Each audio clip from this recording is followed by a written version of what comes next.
Cinema शौकीन सबका स्वागत करता है। आज हम बात करने वाले हैं एयरफोर्स वन के बारे में। ये कहानी है अमेरिका के राष्ट्रपति की, मॉस्को से वापस आते समय जिनका प्लेन हाईजैक हो जाता है और उनकी मदद के लिए अब इस प्लेन में उनके अलावा कोई भी नहीं है। कहानी की शुरुआत होती है और हम अमेरिकन स्पेशल फोर्सेस को देखते हैं जो अभी कजाकिस्तान में है। उनका टारगेट है इवान रेडे, जो यहाँ का तानाशाह है। धीरे धीरे करके वो लोग उसके सारे लोगों को मारना शुरू कर देते हैं। जैसे ही इवान के सारे लोग मारे जाते हैं, वो लोग पहुंच जाते हैं इवान के पास। इवान को पकड़ने के लिए उन लोगों ने खून की नदियां बहा दी, क्योंकि उसने सबको धमकी दी कि जल्दी ही वो कोल्ड वॉर की शुरुआत कर, और उसने यहाँ तक कहा था कि उसके पास न्यूक्लियर हथियार भी है। इसीलिए पूरी दुनिया को पता था कि इवान अब पूरी दुनिया के लिए खतरा बनते जा रहा है। तब रशिया के राष्ट्रपति और अमेरिका के राष्ट्रपति ने मिलकर के ये फैसला लिया कि वो लोग इवान को पकड़ेंगे, और दोनों देशों ने मिलकर के ये काम कर दिखाया। पूरी दुनिया में अब खुशी का माहौल है, खास करके कजाकिस्तान, क्योंकि वहाँ के लोगों के जान में जान आई। आए दिन वहाँ पर लोगों को मारा जा रहा था। फिर वक्त ऐसे ही बीतने लगता है। 3 सप्ताह के बाद हम अमेरिका का राष्ट्रपति जेम्स मार्शल को देखते हैं मॉस्को में, जो इस मिशन के बारे में बात करने आया है कि यह मिशन कितना बड़ा था और इससे कितने ज्यादा लोगों का फायदा हुआ है।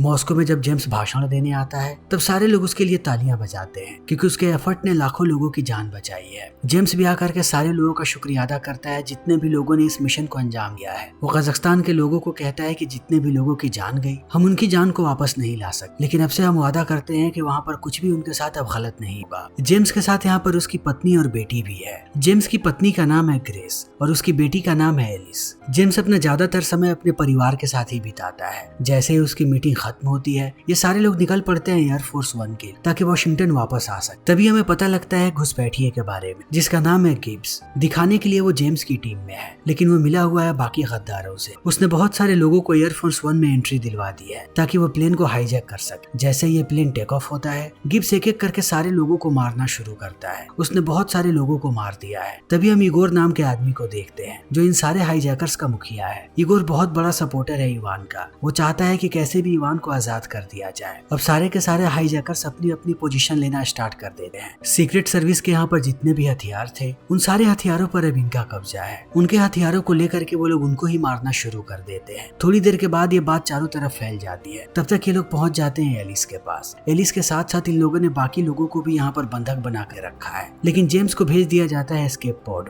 एस्केप पॉड को ऐसी ही स्थिति के लिए बनाया गया है कि अगर एयरफोर्स वन में कभी ऐसी दिक्कत आ जाए, तब राष्ट्रपति को वहाँ पर छुपा दिया जाए। इसी बीच जैसे ही पायलट्स को ये बात पता लगती है, वो लोग इमरजेंसी लैंडिंग करने की तैयारी करने लगते हैं। तभी इगोर आ जाता है यहाँ पर अपने आदमियों के साथ और पायलट को कहता है कि वो प्लेन को टेक ऑफ करे, लेकिन जब वो टेक ऑफ नहीं करता, तब ये लोग मार गिराते हैं एक पायलट को। इस चीज को देखने के बाद इन्हें ना चाहते हुए भी दोबारा प्लेन को टेक ऑफ करना पड़ता है। जैसे ही सरकार को इस बारे में भनक लगती है, वो लोग बहुत सारे F-15 को भेजते हैं एयरफोर्स वन के पीछे, ताकि वो उन्हें एयर सपोर्ट दे सके। अब इगोर पायलट्स को कहता है कि वो प्लेन को लेकर के जाएं कजाकिस्तान की तरफ। F-15 वाले सारे प्लेन्स इनके पीछे ही हैं। जैसे ही प्लेन कजाकिस्तान की तरफ चल पड़ता है, इगोर कॉल करता है व्हाइट हाउस और बात करता है वाइस प्रेसिडेंट से, जिसका नाम है कैथरीन। यहीं पर डिफेंस सेक्रेटरी भी है, जिसका नाम है वॉल्टर। इगोर सबको कहता है कि मेरी शर्तों को ध्यान से सुनना। मेरी पहली शर्त है कि इवान को रिहा कर दिया जाए, जितनी जल्दी हो सके उतनी जल्द, क्योंकि मेरे पास बिल्कुल भी वक्त नहीं है। अब से हर एक आधे घंटे के बाद मैं यहाँ से एक एक करके लोगों को मारना शुरू कर दूंगा, तो तुम लोगों के पास बहुत ही कम वक्त। जैसे मुझे खबर मिलेगी कि इवान को रिहा कर दिया गया, मैं सारे लोगों के जान को बख्श दूंगा।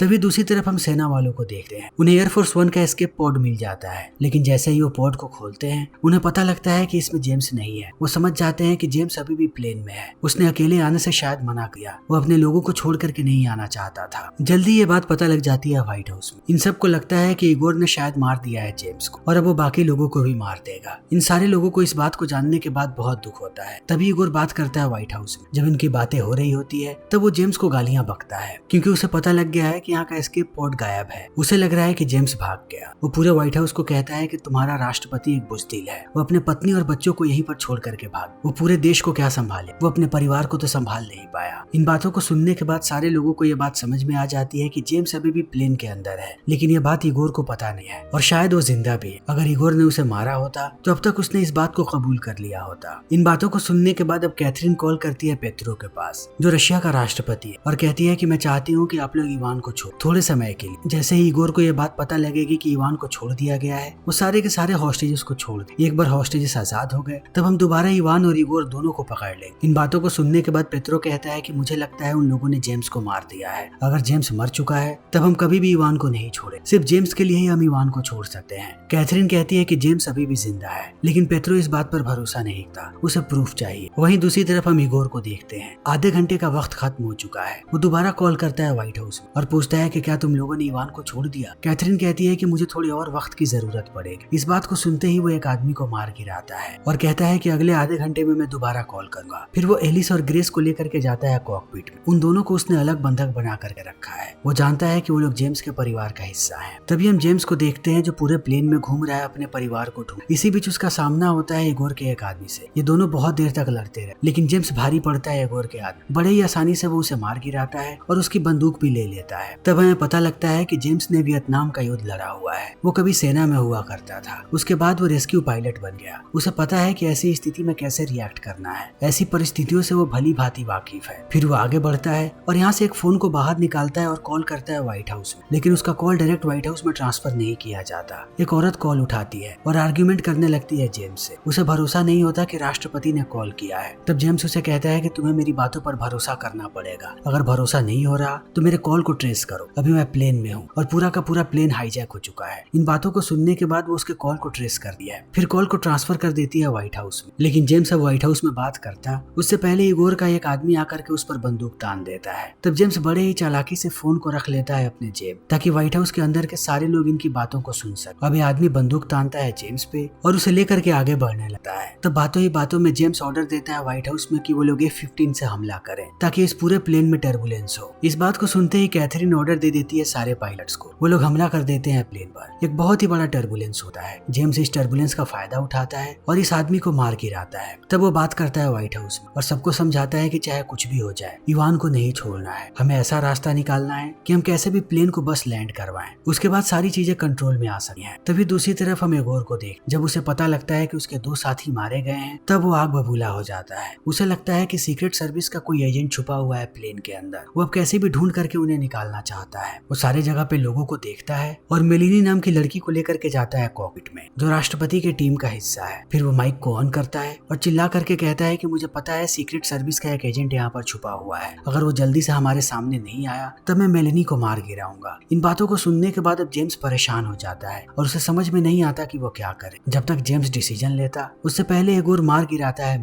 मेलिनी के मौत से अब जेम्स बहुत ही ज्यादा दुखी है। तभी जेम्स की नजर पड़ती है यहाँ की चीजों पर जिनमें से लीकेज हो रहा है। तब जेम्स को आइडिया आता है कि अगर वो यहाँ के फ्यूल को गिराने लगे तब इन्हें ना चाहते हुए भी प्लेन को लैंड करवाना पड़ेगा। वो सारे वायर्स को काट देता है ताकि प्लेन से फ्यूल नीचे गिरने लगे। जैसे ही इगोर को ये बात पता लगती है कि फ्यूल गिरते जा रहा है, वो अपने 2 लोगों को नीचे भेजता है इन चीजों को देखने के लिए। जैसे ही वो नीचे आते हैं, जेम्स उन पर हमला कर देता है। वो उन्हें मारता है और मारने के बाद चला जाता है ऊपर बाकी हॉस्टेजेस के पास और सबको कहता है कि मैं तुम लोगों को छोड़ करके नहीं जा सकता। अगर हम जाएंगे तो सारे लोग एक साथ यहाँ से जाएं। तब उसकी मुलाकात होती है मेजर से। मेजर कहता है कि हमारे पास एक ही रास्ता है। अगर हम प्लेन को कैसे भी 15,000 फीट पर लेकर के चले जाएं, तब कार्गो में हमारे पास बहुत सारे पैराशूट पड़े हैं। पैराशूट की मदद से हम लोग आसानी से नीचे उतर सकते हैं, लेकिन उसके लिए हमें 15,000 फीट पे जाना पड़ेगा। अगर हम उससे ऊपर हैं तब कुछ नहीं हो सकता। तब ये लोग यहाँ से फैक्स भेजने लगते हैं व्हाइट हाउस के अंदर, क्योंकि दोनों का कम्युनिकेशन लाइन अलग है। यहाँ पर जिस तरीके से वो कम्युनिकेट कर रहे हैं, इगोर को इस बारे में कभी पता नहीं लगा। तभी दूसरी तरफ हम इगोर को देखते हैं जो व्हाइट हाउस में कॉल करता है और कहता है कि मुझे मिड एयर रिफ्यूलिंग करवानी है। प्लेन का फ्यूल बड़ी ही तेजी से खत्म हो रहा है, तो जितनी जल्दी हो सके आकर के इसे रिफ्यूल करो। तब कैथरीन दोबारा उसके साथ नेगोशिएट करती है और कहती है कि यह काम बहुत ही मुश्किल होगा। अगर सच में तुम रिफ्यूल करवाना चाहते हो तब तुम्हें लैंडिंग करनी पड़ेगी। हम वहाँ पर सपोर्ट भेज देंगे, इसमें बिल्कुल भी टाइम नहीं लगेगा। लेकिन इगोर जानता है कि एक बार उसने लैंडिंग कर दी तब उसकी मुसीबतें बढ़ सकती हैं। वो कैथरीन को कहता है कि मैं बेवकूफी कभी नहीं करूंगा। जल्दी से मिड एयर रिफ्यूलिंग टीम को भेजो। अगर तुम लोगों ने जल्दबाजी नहीं की तो अगले हर एक मिनट में मैं एक हॉस्टेजेस को मारता रहूंगा।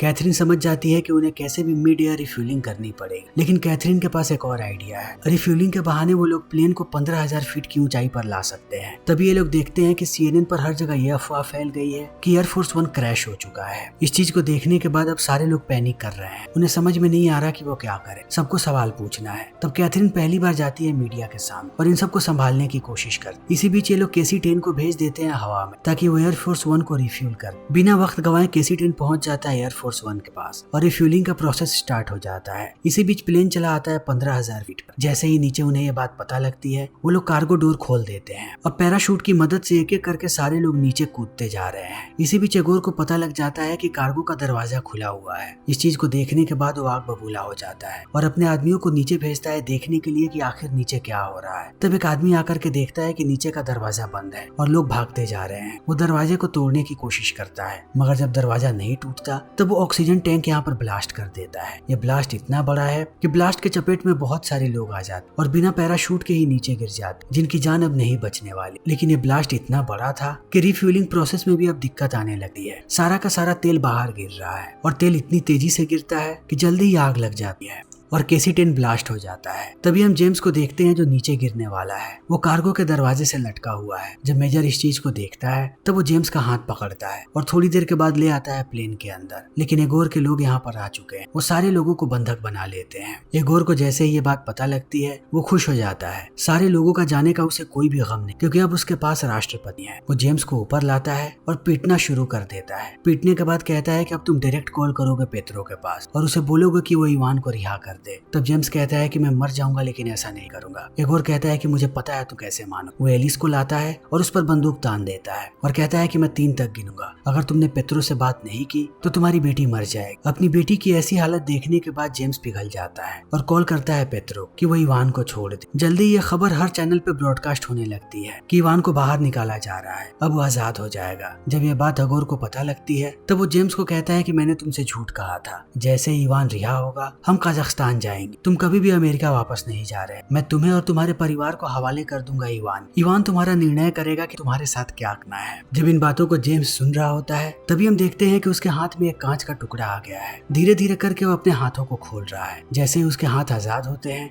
वो इनके आदमियों पर हमला कर देता है। अब चारों तरफ से गोलियां चल रही हैं। जेम्स एक एक करके इसके आदमियों को मार रहा है। तभी एगोर गोली चलाता है जेम्स पर, लेकिन जेम्स को गोली लगती उससे पहले एक स्टाफ आकर के उसके सामने खड़ा हो जाता है राष्ट्रपति को बचाने। इस चीज को देखने के बाद जेम्स बचे हुए लोगों को मार देता है। लेकिन अब एगोर के पास ग्रेस है। वो उसे पकड़ता है और भागने लगता है कार्गो की तरफ। जब जेम्स उसके पीछे जाता है तब वो उस पर भी गोली चलाता है। कार्गो में जाने के बाद एगोर पैराशूट पहन लेता है और एक एक करके सारे पैराशूट को बाहर फेंकने लगता है। तभी हम देखते हैं कि जेम्स यहाँ पर आ चुका है। जेम्स के आते ही एगोर उस पर बंदूक तान देता है और कहता है कि अब तुम मरने वाले हो। इस प्लेन में ना कोई पायलट है और ना ही नीचे कोई पैराशूट है। तुम सारे लोग मरोगे। मैं जीत गया और तुम सारे लोग हार गए। इवान भी अब रिहा हो रहा है। जब वो इन सारी बातों को बोल रहा होता है तभी ग्रेस समझ जाती है कि उसका ध्यान अपने हाथ की तरफ नहीं है। तब ग्रेस उसे धक्का दे देती है ताकि बंदूक दूसरी तरफ चला जाए। जैसे ही जेम्स इस चीज को देखता है वो कूद पड़ता है एगोर। इन दोनों के बीच बहुत देर तक लड़ाई होती है। तभी जेम्स पैराशूट के स्ट्रैप को लपेट देता है एगोर के गले में और स्ट्रैप को लपेटने के बाद कहता है कि मेरे प्लेन से दफा हो जाओ। फिर वो उसे किक मारता है और एगोर चला जाता है हवा में। जैसे ही पैराशूट खुलता है स्ट्रैप में फंसने के बाद एगोर का गला टूट जाता है और यहीं पर एगोर की मृत्यु हो जाती है। तब जेम्स भागता हुआ आता है प्लेन के अंदर और तुरंत कॉल करता है पेत्रो और बताता है कि वो लोग इवान की रिहाई को रोक दें। उसे अब छोड़ने की कोई जरूरत नहीं है। तभी हम इवान को देखते हैं जो दरवाजे तक आ चुका है। जब उसे ये बात पता लगती है तब वो यहाँ से भागने लगता है। जैसे ही गार्ड इस चीज को देखते हैं वो इवान को गोलियों से छल्ली कर देते हैं। तभी दूसरी तरफ हम जेम्स को देखते हैं जो व्हाइट हाउस से कांटेक्ट करता है और उनसे असिस्टेंट मांगता है कि कैसे वो प्लेन को चला सकता है। अब उसका साथ देने के लिए यहाँ पर मेजर भी है। ये दोनों व्हाइट हाउस के गाइडेंस की मदद से प्लेन को ऑपरेट करने लगते हैं ताकि सबसे नजदीकी जगह पर ये लोग प्लेन को लैंड करवा सके। लेकिन इसी बीच हम कजाकिस्तान के प्लेन्स को देखते हैं जो एयरफोर्स 1 पर हमला करने वाले हैं। लेकिन वो हमला करते उससे पहले यहाँ पर अमेरिकन F-15 लेकर के आ जाते हैं और हवा में लड़ाई शुरू हो जाती है। ये लड़ाई बहुत देर तक चलती है। एक वक्त के बाद कजाकिस्तान वालों को समझ में आ जाता है कि वो एयरफोर्स 1 को चोट नहीं पहुंचा सकते। तब वो भागने लगते हैं लेकिन एक प्लेन से वो लोग मिसाइल छोड़ देते। जब एक पायलट देखता है कि मिसाइल जा रही है एयरफोर्स 1 की तरफ तब वो अपने F-15 को लेकर के आगे चला जाता है और वो मिसाइल आकर के उसके F-15 से टकरा जाती है। वो अपनी जान दे करके पूरे के पूरे एयरफोर्स 1 को बचा लेता है। इसी बीच जेम्स को एहसास होता है कि उसके प्लेन का इंजन फेल होते जा रहा है। पूरा का पूरा प्लेन डैमेज हो चुका है और बड़ी ही तेजी से फ्यूल भी खत्म हो रहा है। शायद ये लोग लैंडिंग ना कर पाए। सारे लोग अपनी उम्मीद छोड़ने लगते हैं। तो व्हाइट हाउस से ये लोग नए कमांड को रिलीज करते हैं और एक नया प्लेन आता है जिसका मॉडल है C-113 हरकुलिस। वो मिड एयर इन्हें बचाने के लिए आया है और दोनों प्लेन के बीच एक जिपलाइन को क्रिएट करते हैं ताकि एयरफोर्स 1 से ये सारे लोगों को ला सके हरकुलिस। सबसे पहले वो लोग कहते हैं जेम्स को आने की, लेकिन जेम्स अपने परिवार को भेजता है। परिवार के बाद वो उस आदमी को भेजता है जो घायल है। इसमें बहुत सारा समय बीत जाता है। अब एयरफोर्स 1 कभी भी क्रैश कर सकता है। अभी भी 2 लोग बचे हुए, जेम्स और मेजर, लेकिन दोनों में से कोई एक ही जा सकता है हरकुलिस में। तब जेम्स मेजर को जाने के लिए कहता है, लेकिन जो आदमी यहाँ पर खड़ा है वो कहता है कि आपको जाना चाहिए क्योंकि आप राष्ट्रपति हैं। तब सारे लोगों के बीच बहस होने लगती है। यहीं पर गिब्स भी है। जब गिब्स इन चीजों को देखता है तब वो गोली मारता है मेजर को